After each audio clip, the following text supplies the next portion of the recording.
people's Keishan Prince. Today I'm going to talk to you how to play under a shouting manager, or else somebody who really expresses the communication to you very aggressively and very loudly and just with passion.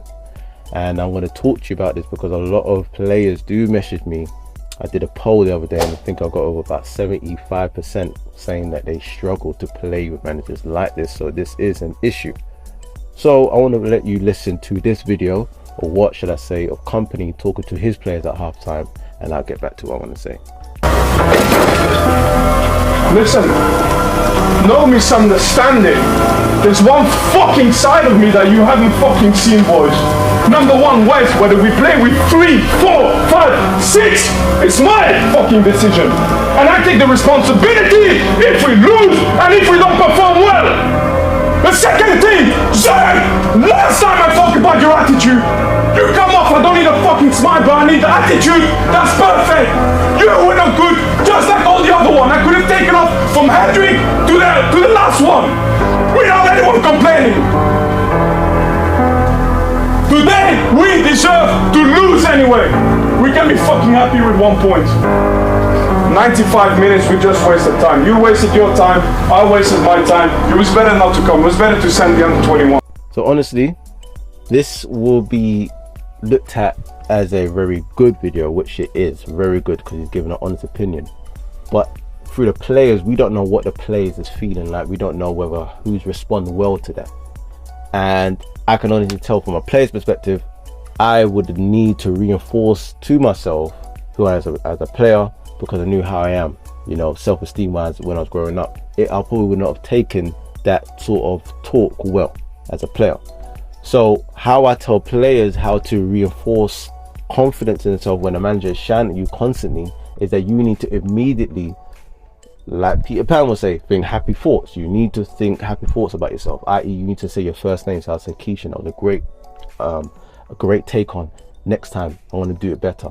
You can do it better next time. That's what I reinforced it. Yeah, but you know, because what managers don't understand, and most managers don't understand in particularly most countries that are, you know, lack experience playing with players or even play the game, is that you need to deal with every player differently.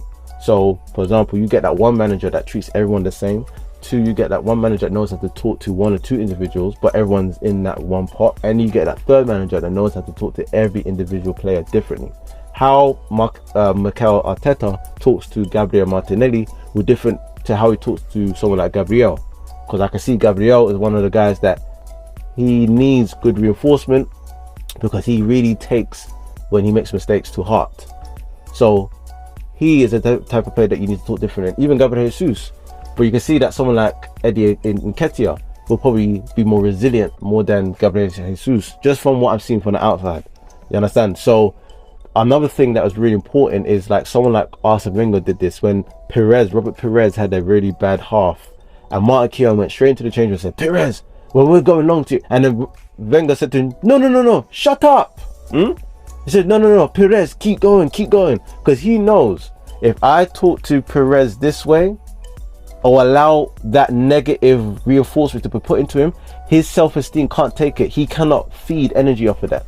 So this is where, again, you as a player, you need to work out what vibes for you. Some players do need a kick and they only thrive by negative. Like Michael Jordan, he only thrives by negative. You understand?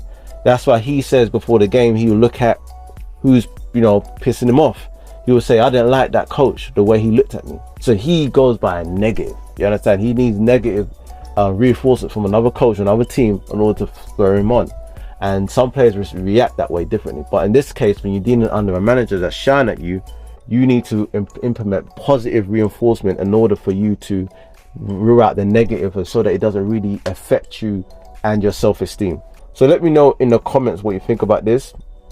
As I said before, there's a line between honesty, positive and negative. Not saying that shouting is not needed, but again, it's dependent on players. But if you as a player struggle with this, then you need to reinforce positive information instantly. Remember to use your name. Say, your name, that was really good what you did. I want to keep going. Don't ever let that voice from the coach be the first and last voice. You need to replace that by positive reinforcement in order for your confidence and self-esteem not to drop.